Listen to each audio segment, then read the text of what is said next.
Hi guys, here is the portraiture tutorial in acrylic that we'll be doing today. So I've mixed up a couple of colors and I'll have the recipes for them in class, so don't worry, we'll go over that. And here I'm going to get started. So I'm using a piece of cardboard, thick cardboard, which I find is a good way both to recycle and to start with a neutral background. Although of course you could use acrylic paper. But I'd recommend if you're starting with acrylic, you might find it useful to, acrylic paper, to first paint your background a neutral gray or a neutral sort of red or purple, because it can make it easier to see the values in the face. So we're going to start drawing. I'm going to do this fairly heavily so it can show up on the screen, but I'd advise you to do this lightly. I'm going to start by sketching out an oval. It's okay if this isn't a perfect oval to start because we can edit the sides of the face as we go along, but this is basically going to be the face. And then exactly halfway down, I'm going to draw a line. Now this is going to mark out where we're going to place the eyes. Slightly below the top of the oval, I'm going to make a line here. This is going to be the hairline. And we're going to then divide the face into thirds. So from here to here, I've got 1/3. From here to here, I've got another third. So we've got two measurements. We've got from the top of the head down, halfway down is the eyes, but then the second measurement refers to the hairline all the way to the chin, in which case we've divided everything into thirds. For the line of the eyes, we're going to divide this into 5. I like to start in the center and simply do one here, and then one on either side. You might find it helpful to draw a straight line down your face so that you can make sure that both sides are fairly symmetrical. So here I can see I need to adjust where I'm placing the eyes. I'm citing this, but you can use a ruler if you would like, or even a little piece of card like we'll do in class. And I'm just going to sketch out the eyes here. So the eye is going to have kind of a lemon shape going above and going below. And then we're going to have this eye going above. So it's sort of like the top of the eye is going to go about 2/3 over the line, whereas the bottom of the eyelid represents about 1/3. Coming in with the pupils, I'm not going to draw the entire circle because the irises, usually the top part of the iris is obscured by the upper eyelid. So I'm just going to mark these in. And I'm going to come in with some upper eyelids. The upper eyelid follows the form of the eye, but often it's kind of like scrunched down a bit from the pressure of the upper eye area, the fat on the upper eyelid. Moving in with the eyebrows, I'm starting just diagonal to the inner corner of the eye. I'm going to move the eyebrow up about 2/3 over the eye before tilting downwards, and do the same thing on the other side. So about 2/3 over the eye, then moving downwards. All right, now this represents the base of the nose. So I'm going to start by drawing a ball, which is about 1/3 of the length from the eyebrows to the bottom of the nose. The sides of the nose are going to be aligned with the inner corners of the eyes. I find this is a super useful measurement to find because depending on which way the face is tilted, it's going to remain fairly constant. You'll find the sides of the nose are aligned with the inner corner of the eyes. And now I'm going to carve out the shape of the nostrils in between this line.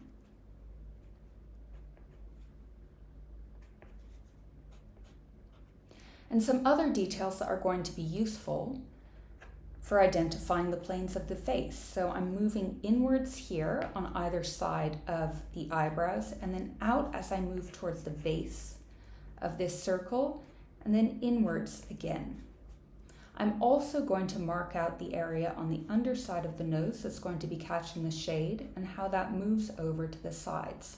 So I'm marking out beforehand some of the areas that I'm going to be painting. Now from the base of the nose to the chin, we're going to divide this area into thirds as well. So I've got 1/3 here, 1/3 here, and that's 1/3, 1/3, 1/3. I'll bring this down a bit. This line indicates where the middle of the lips are going to be, and this line is going to align itself with where the pupils would be if someone was staring at you straight on. The upper lip is usually smaller than the lower lip, so I'm going to start by sort of carving out the shape of the upper lip. I'm thinking of volume a lot while I'm creating this initial sketch, so I'm giving myself guidelines for where I'm going to direct the shading based on the volume of the features on the face. So instead of thinking just about outlines, the outline of the lips, the outline of the nose, try to think about the shape that it forms in space. So I'm going to make some marks here to show that the upper lip peaks in volume around the center and then decreases in volume as we move towards the sides. The lower lip is going to come slightly above this second third, and the widest point is going to be slightly larger than the peak of the volume here. This will make more sense if you take a look at your lips from a side view. Just this refers to the way that the widest part of the lip is arranged around the jaw. So now I've got my basic face. I can start to mark out a few more planes. So I'm going to mark out where that little shadow is underneath the chin. I'm also going to start to mark out where the planes of the face are going to be. So right underneath the eyes, we're going to have a shift in the plane of the face, and then also around the upper eyelid. So I'm marking out the corners. I'm going to move this eyebrow back a bit. I'm going to move this eyebrow back a bit too, so that I have some dimensionality here. I can now come in with a line that kind of moves slightly upwards on either side of the eyes. So what I'm doing here is I'm creating a little sort of nook within the eyes where the shade is going to fall. And then I'm going to swoop a mark downwards, moving towards the sides of the lips. So I'm just coming down, moving towards the side of the lips. And this is going to indicate the cheekbones. Finally, on either side of the nose, for this area, we're also going to be moving out as there is a plane shift here too. These plane shifts will make more sense once we start painting. I'm now going to start to carve out a more accurate description of the contours of the face. So the jaw becomes a little bit more angular.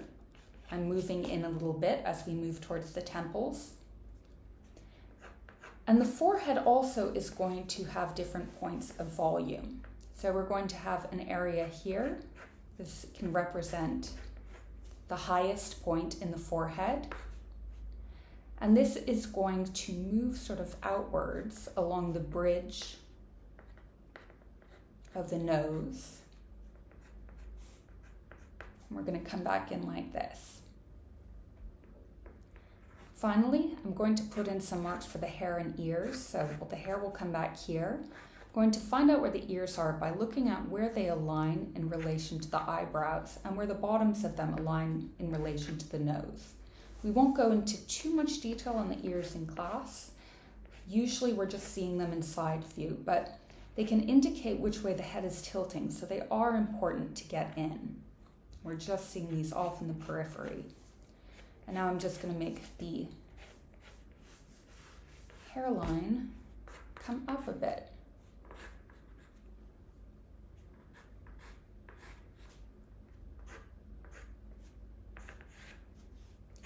Come in with some marks for the jawline. The method we're going to be using today is called alla prima. So that means that we are going to be creating our sketch in one go. Creating our painting in one go. So instead of building up layers, we're going to be creating this painting alla prima at the first go. But one thing we can do to prep our paper to make it sort of absorb the paint for this first layer a bit better is to wet down the areas that we're going to be working on beforehand. So I'm just going to wet down the areas. I can avoid areas like the eyes that are going to be really specific.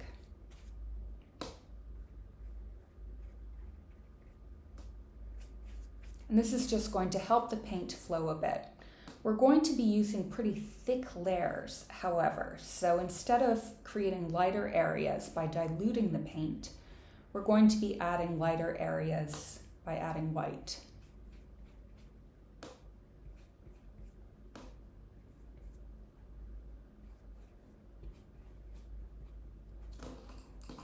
Let's start with the second darkest value. So I'm going to move inwards on the inner corners of the eyes. I'm going to move slightly down the side of the nose and slightly to the side here. There's going to be a shadow that falls directly under the nose. And there is also going to be a shadow underneath the chin, particularly on this side.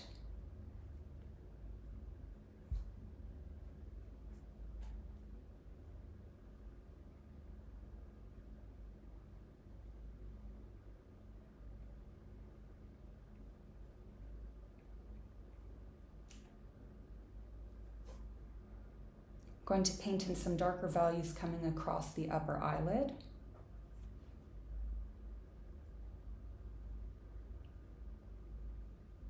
In the center of the eyes.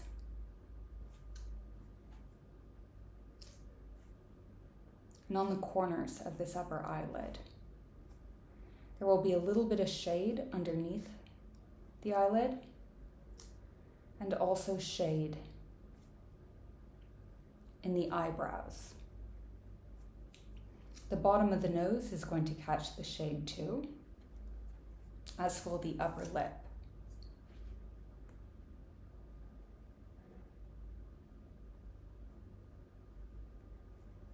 And there will be a bit of shade underneath the chin. Moving up to the forehead, as we move towards the sides of the hair will cast a shadow on the face. And the tops of the ears are also going to be darker. This layer isn't meant to be super precise. This layer is more meant to guide us in the general light and dark values of the face as we build upon this early layer. Okay. I may or may not do the hair in this presentation just so we can do everything. The next thing I'm going to look for are highlights. So highlights refer to the lightest parts of the face. So I'm going to come in with my lightest value, which we'll mix up beforehand in class, and move in on the very lightest areas that I can see. It's okay if these marks extend beyond the border of the lightest area.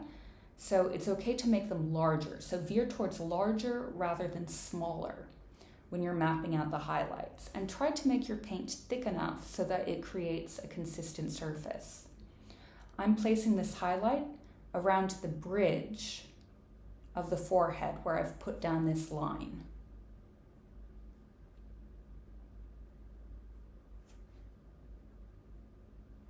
There also are going to be slight highlights on her cheekbones. So I'm just going to move in here as well as here.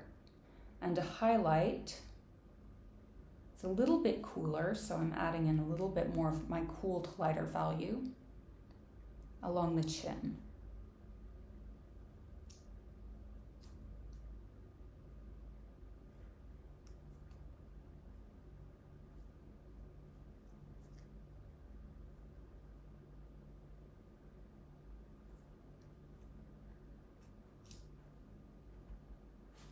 Now that I've generally placed my highlights, and one thing that you can do if you want to be really kind of super into this is put in some cool highlights as well. So I'm mixing a little tiny bit of blue into my paint to get some reflected light coming across here. So reflected light is light that's bouncing back onto the subject, and on the side of her face there's going to be a little bit of light reflecting back.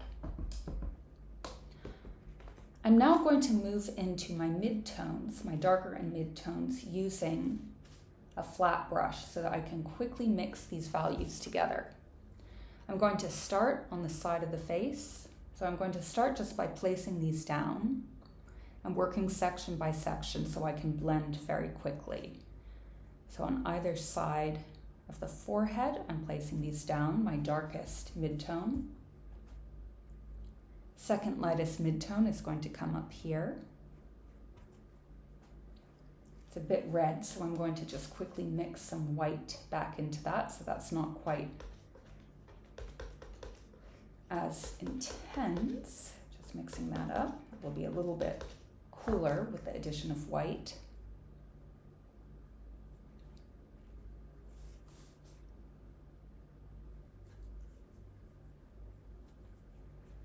As we move towards the highlight, this tone is going to become a little bit more yellow and a little bit more light. So I'm mixing in a little bit more of that yellow ochre and a little bit more white as I move towards the center of the forehead.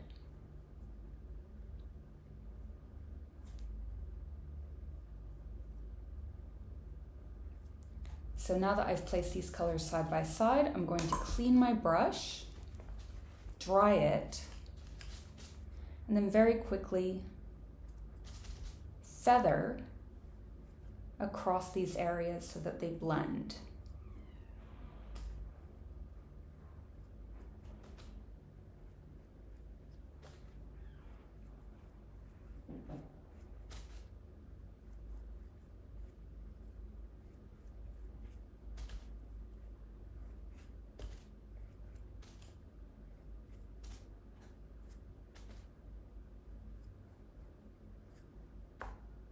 Moving on to the upper eyebrow area. Now this area is going to be slightly cooler, which means that I'm going to add either a little bit more burnt umber or a little bit more blue to the tones that I'm putting here. So these are the cool shadows that we'll learn about in the class.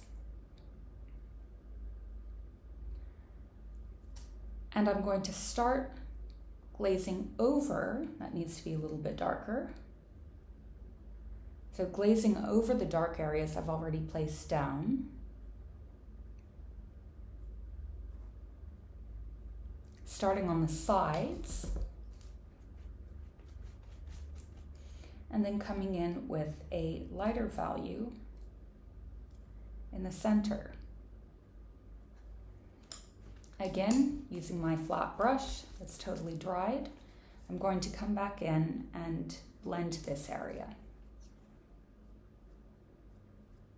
It's okay if you end up moving over bits of the eyebrow with this. I'm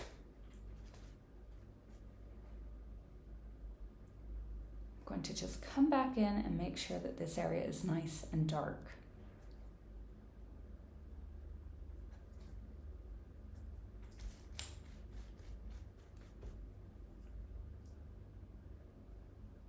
Moving down the side of the nose, the skin gets warmer as well as a bit darker. As we move to the edge, the shadow is falling on this side of the face. I'm going to come in now with my midtones on the bridge of the nose. This will be your second lightest tone.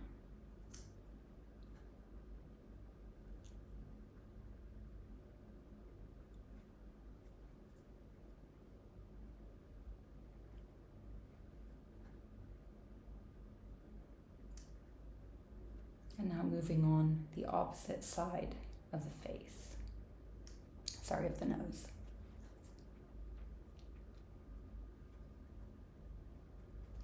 The nose is tricky because it does give us a ton of information about the face. We want to get this right. So I'm going to feather some of these dark areas across the bridge of the nose.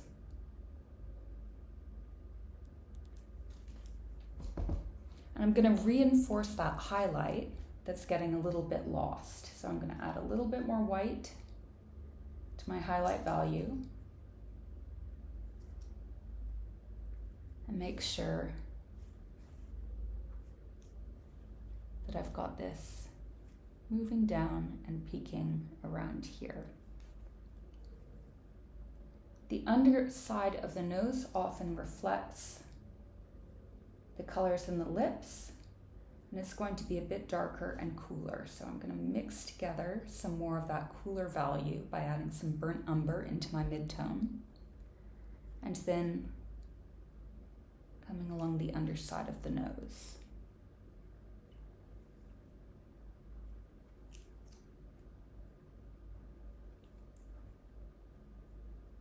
I'm just sort of feathering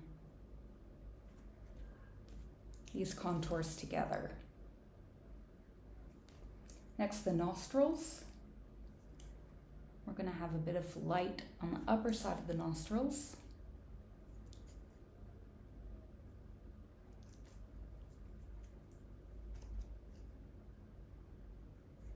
And I'm going to just reinforce the core shadow at the base of the nose. So that's the darkest part of the shadow where it kind of moves inwards.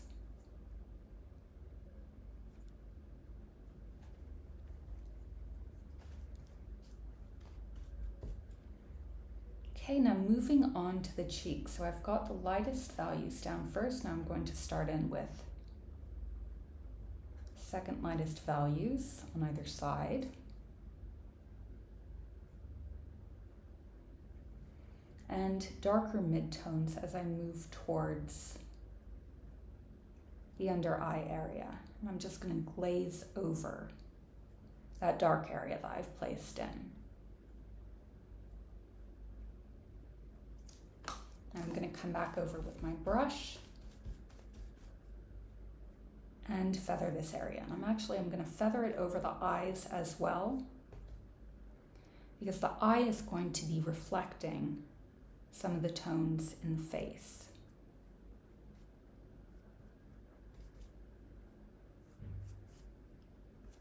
Onto the sides of the face. So I'm going to come in with my cooled tones in the cheekbone area, which is going to be around here.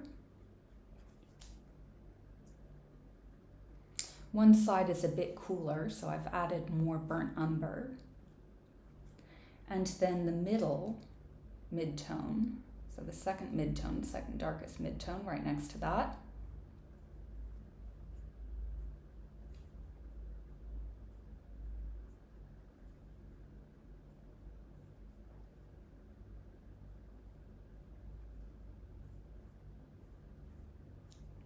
Moving all the way towards the chin.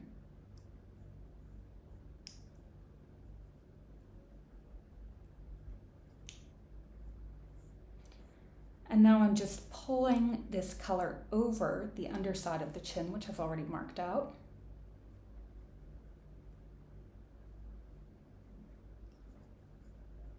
And also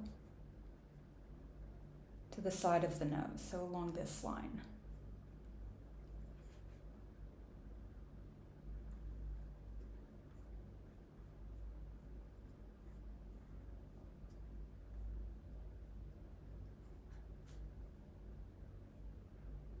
Coming in with a little bit more of a light tone right on the sides of the lips.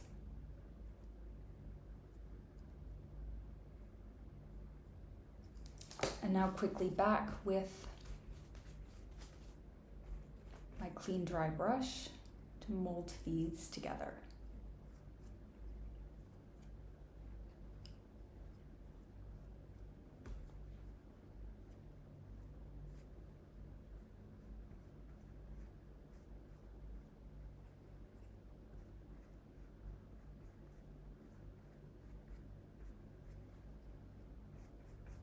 And now moving on to this side of the face, which is going to be a bit darker, I'm coming in with a cooled midtone.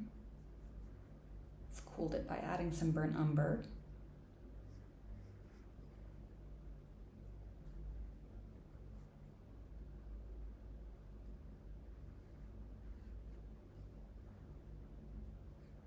I'll have a shadow that reaches all the way under the jaw. And then this color is still cool, so it's still a kind of grade value, but it gets lighter in terms of light. So I move up here, so I'm just mixing some blue in so that both sides aren't the same. This is called a grade value.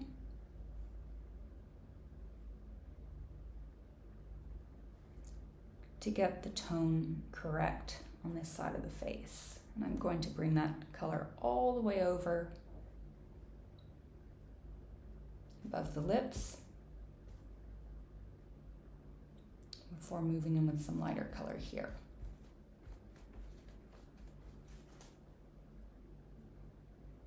And now back to feathering.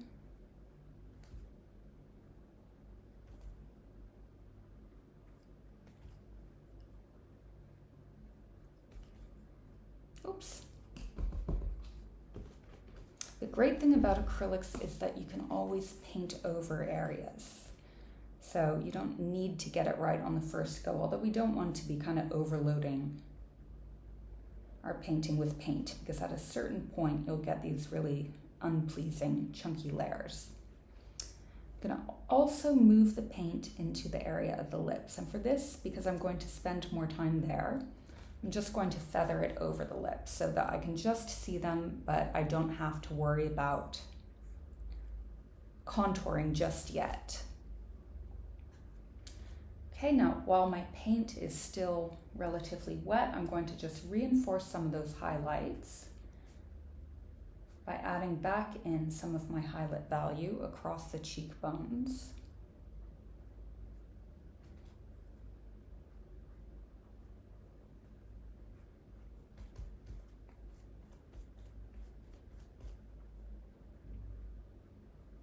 And feathering that up with my dry brush.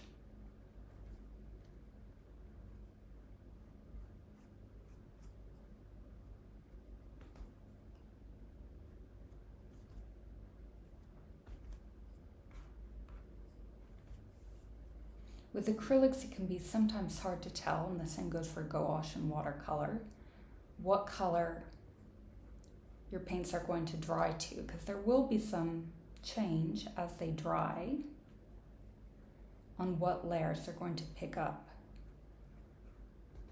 from underneath.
And I'm going to move on to the neck. So I'm going to come in with a bit of a warmer shadow to glaze on top of the cool shadows I've already marked down.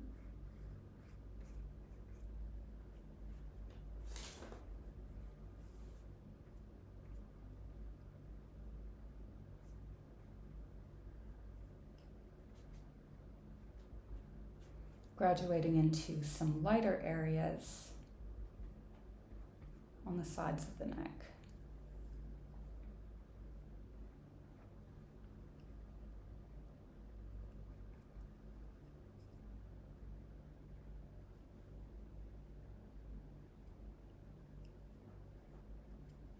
Okay, now we're ready to move on to some detailing.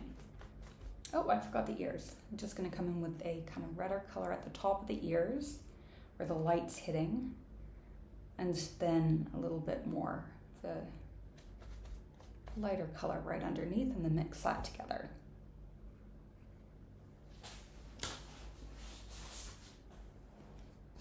I'm going to start the nose with a finer brush because the nose is really important on the face.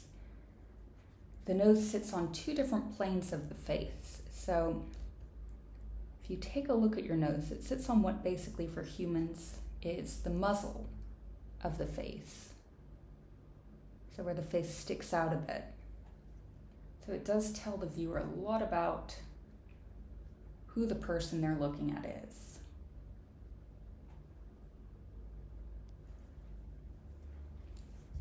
Just coming back in on the underside.